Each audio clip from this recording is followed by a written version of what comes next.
Hello दोस्तों, कैसे हैं आप सब लोग। और पेंडुलम वीडियो पे आपका स्वागत है। हम पढ़ेंगे डेली करंट अफेयर्स 3 जून 2020 के। तो चलिए शुरुआत करते हैं। पहली न्यूज़ है, केंद्र सरकार ने पीएम स्वनिधि योजना शुरू की।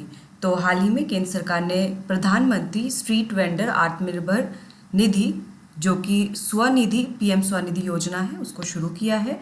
और इस योजना का उद्देश्य रेडी पटरी विक्रेताओं को विशेष समूह ऋण सुविधा उपलब्ध कराकर कोविड-19 की वजह से बंद हुए उनके कारोबार को फिर से चालू करने में मदद करना है।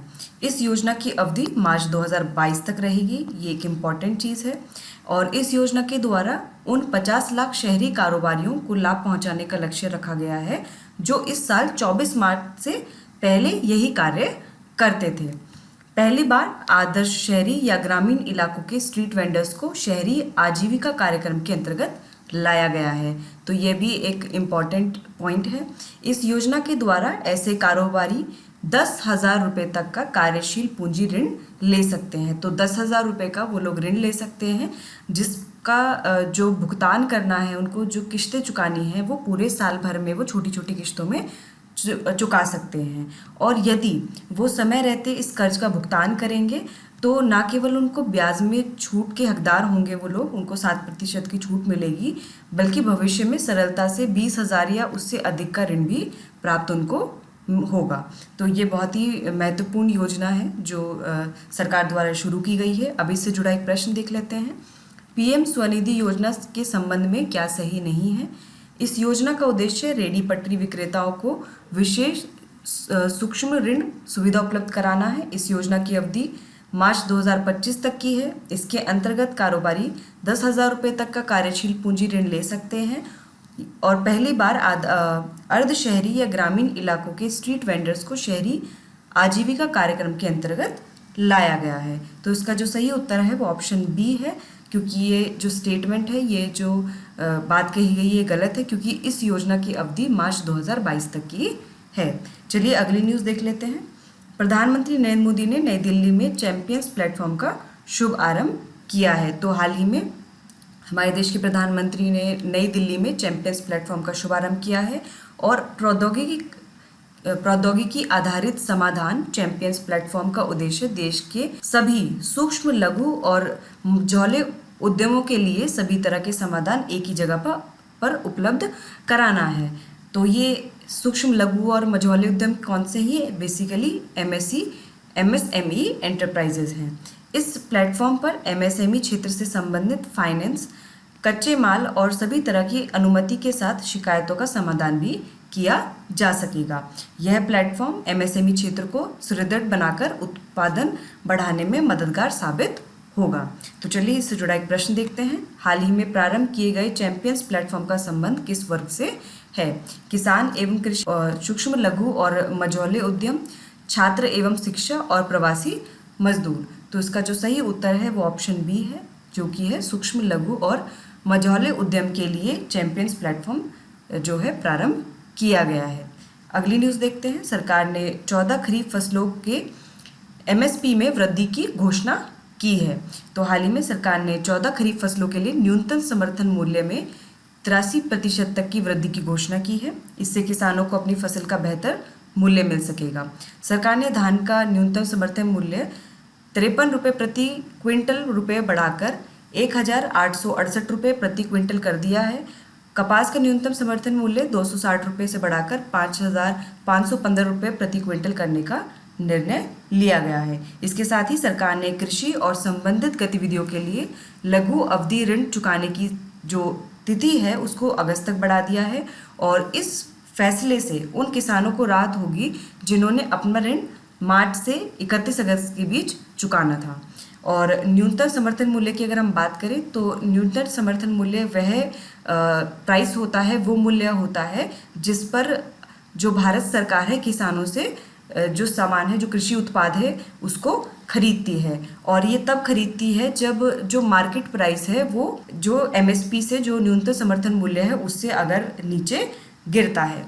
यह सरकार द्वारा किसान की उपज के लिए एक गारंटी मूल्य है। और कृषि लागत और मूल्य आयोग CACP की सिफारिशों के आधार पर कुछ फसलों के लिए बुआई के मौसम की शुरुआत में भारत सरकार द्वारा इस मूल्य की घोषणा की जाती है। किसानों को संकट से उबारने और सार्वजनिक वितरण के लिए खाद्यान्नों की खरीद इसका प्रमुख उद्देश्य है।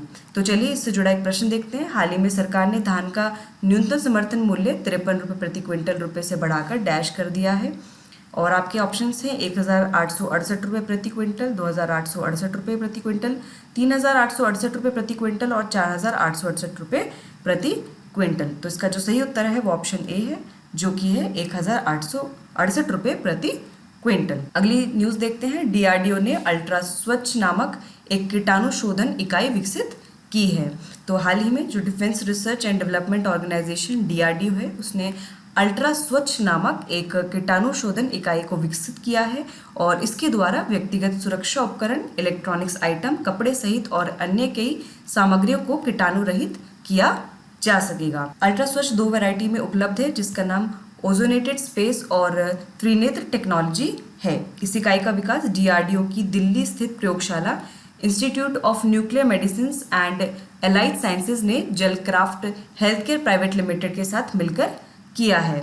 यह प्रणाली औद्योगिक, व्यावसायिक, निजी और पर्यावरण संबंधी सुरक्षा के अंतर्राष्ट्रीय मानदंडों के अनुरूप है। इसमें ओजोन आधारित अंतरिक्ष टेक्नोलॉजी का उपयोग करके परिष्कृत ऑक्सीकरण प्रक्रिया के जरिए संक्रमण को दूर किया जाता है। तो ये बहुत ही एक अच्छी टेक्नोलॉजी डेवलप की है डीआरडीओ ने। चलिए इससे जुड़ा एक प्रश्न देखते हैं। हाल ही में अल्ट्रा स्वच्छ नामक एक कीटाणु शोधन इकाई किस संस्था ने विकसित की है? और आपके जो ऑप्शंस हैं वो हैं CSIR, ICMR, DRDO और NIV। तो इसका जो सही उत्तर है वो ऑप्शन सी है, जो कि है DRDO। अगली न्यूज़ देखते हैं। गुजरात चक्रवात निसर्ग से निपटने के लिए तैयार। तो गुजरात प्रशासन अरब सागर में आने वाले चक्रवात निसर्ग से निपटने के लिए तैयार है। अभी हाल ही में कुछ दिन पहले जो साइक्लोन अम्फान था, चक्रवात अम्फान था, उसने जो वेस्ट बंगाल उड़ीसा का जो तट है उसने बहुत तबाही मचाई थी और अब गुजरात को अलर्ट किया गया है इस अरब सागर में उत्पन्न होने वाले चक्रवात निसर्ग से। इस तूफान के 3 जून तक दक्षिण गुजरात तट से टकराने की संभावना है। दक्षिण गुजरात के तटीय जिलों में एनडीआरएफ की 10 टीमें और एसडीआरएफ की 5 टीमों को तैनात किया गया है। अगर हम बात करें उष्णकटिबंधीय चक्रवात की, ट्रॉपिकल साइक्लोन की, तो चक्रवात एक कम वायुदाब प्रणाली है जिसके चारों ओर बहुत तेज गति से हवाएं घूमती हैं। उष्णकटिबंधीय चक्रवात के लिए दिशाएं इस प्रकार हैं। पर्याप्त रूप से गर्म समुद्र की सतह, वायुमंडल अस्थिर था, क्षोभ मंडल के निचले से मध्य स्तरों में उच्च आर्द्रता और एक कम दबाव केंद्र को बनाए रखने के लिए पर्याप्त कोरियोलिस बल इत्यादि, ये सब जो अनिवार्य चीज़ें हैं। निसर्ग नाम जो इस चक्रवात का दिया गया है, ये बांग्लादेश द्वारा सुझाया गया है।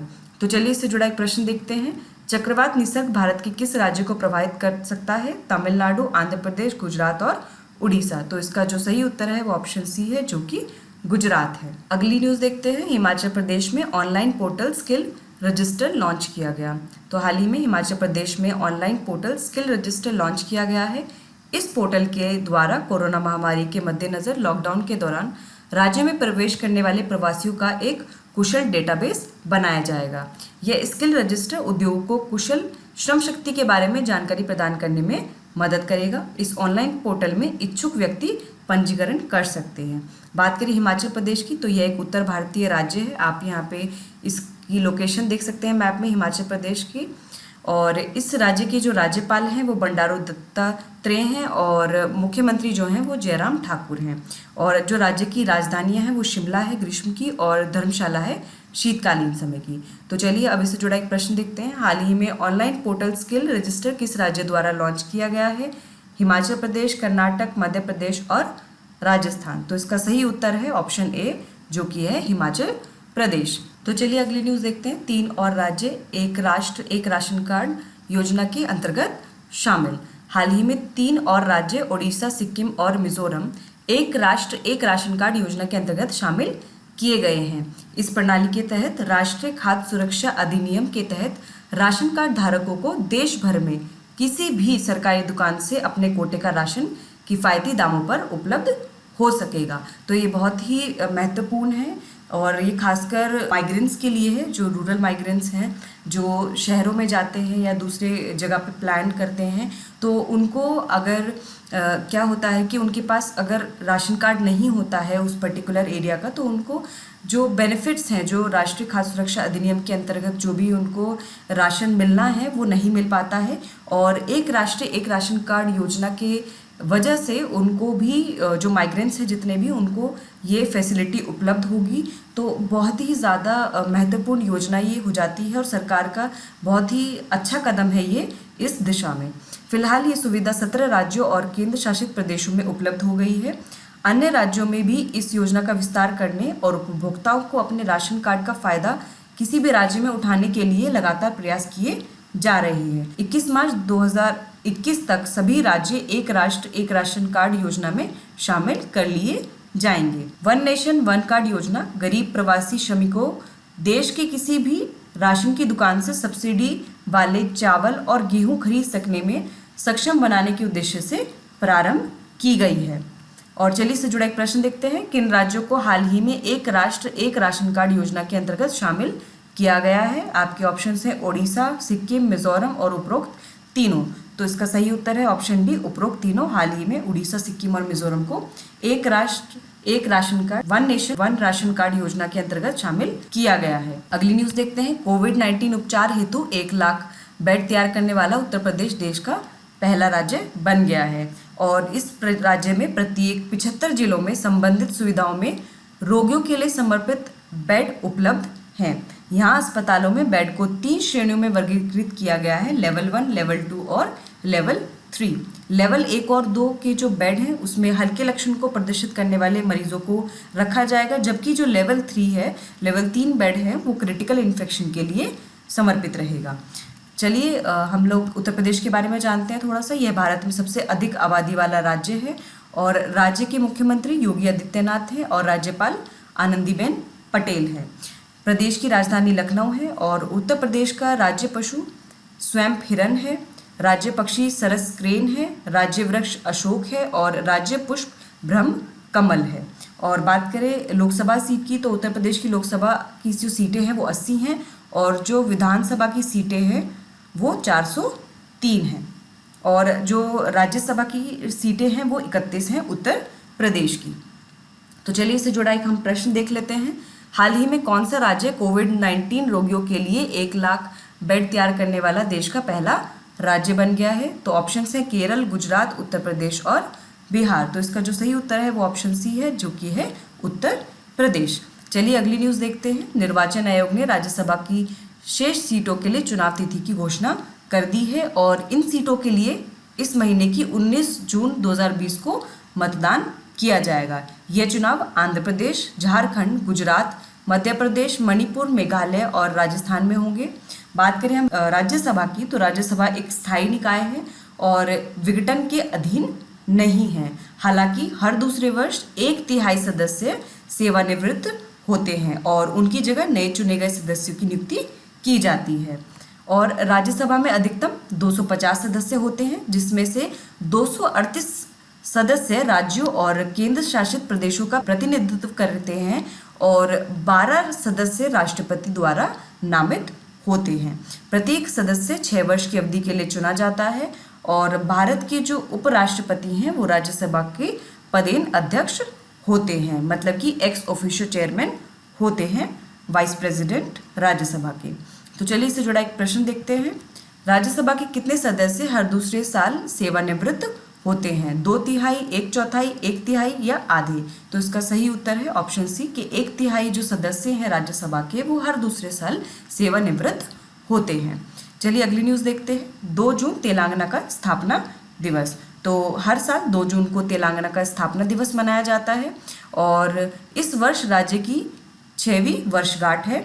यह 2 जून 2014 को आंध्र प्रदेश से अलग होकर आधिकारिक तौर पर देश के 29वें राज्य के रूप में अस्तित्व में आया था, परंतु वर्तमान में जम्मू कश्मीर से अनुच्छेद 370 हटने के बाद देश में 28 राज्य और 9 केंद्र शासित प्रदेश हो गए हैं। कल्वकुंतला चंद्रशेखर राव चुनाव के बाद राज्य के पहले मुख्यमंत्री चुने गए थे।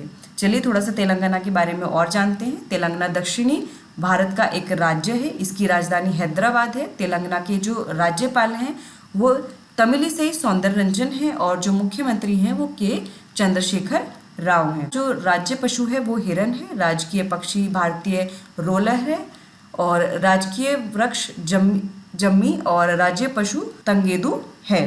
तेलंगाना की लोकसभा में जो 17 सीटें हैं और 119 विधानसभा सीटें हैं। तो चलिए हमने एक क्वेश्चन देख लेना है इससे रिलेटेड।